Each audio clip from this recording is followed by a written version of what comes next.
Good morning, ka-coffee, Luzon, Visayas at Mindanao. Naka-knockout. Naku po, si Manny Pacquiao naka-knockout sa mga bashers niya. Yung tinatawag siyang BOBO. Oo, ngayon, inaamin ko na ako ay bobo.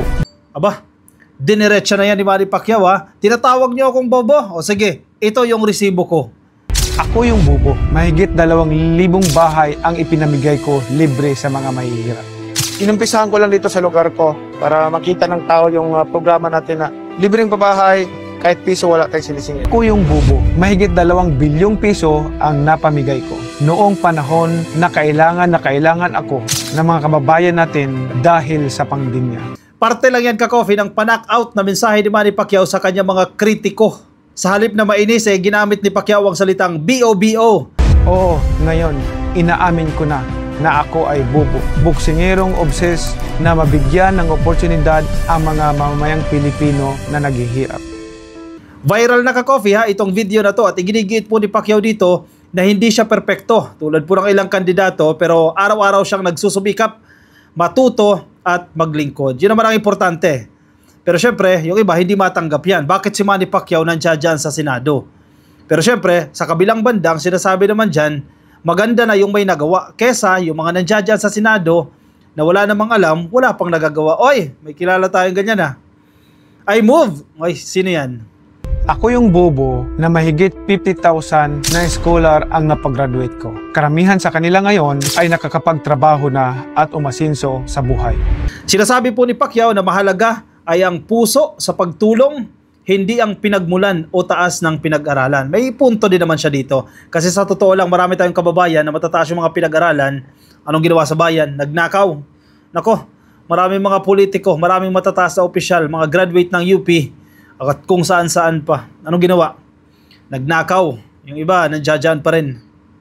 Bilang dating batang lansangan na umasenso, nais ni Pacquiao na maging inspirasyon sa mga kabataan na nangangarap na makaahon sa hirap. Isa din sa tinututukan ni Pacquiao yung mga proyektong pangmasa. Actually, ito yung advantage niya. Pabahay, edukasyon, at pangkalusugan. Ako yung bobo dahil mahigit 200 milyong piso ang naitulong ko sa mga mahihirap na may sakit. Ako yung bobo dahil mahigit 200 milyong piso na pangpuhunan sa mga mahihirap na bawat pamilya.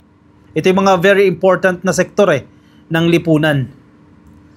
Para kay Pacquiao, ang tunay na leader ay ang tapat, may malasakit at handang magsikap para sa kapwa. Manny Pacquiao number 50 sa balota. Ibalik ang bobo sa Senado. Ano sa tingin ninyo, ka-coffee? Ang assessment ko dito sa bagong video ni Manny Pacquiao, effective to ha, yung ganitong estilo.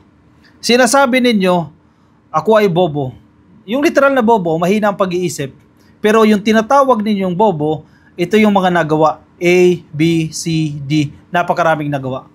Maraming nakaka-relate na mga botante sa ganitong estilo. Kaya sa tingin ko, sa mga accomplishments ni Manny Pacquiao, magiging advantage niya para pumasok sa Magic 12. Isa pa, parte siya ng alyansa.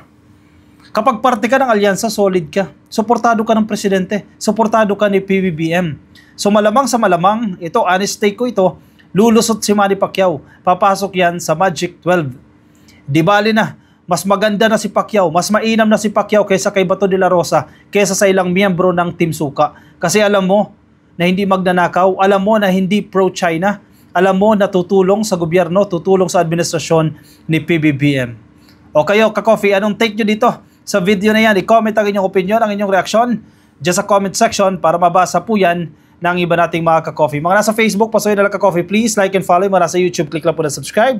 At yun nasa TikTok, subscribe na rin po kayo. Kita-kits tayo sa ating susunod na videos. Paalam po sa inyo. Bye-bye.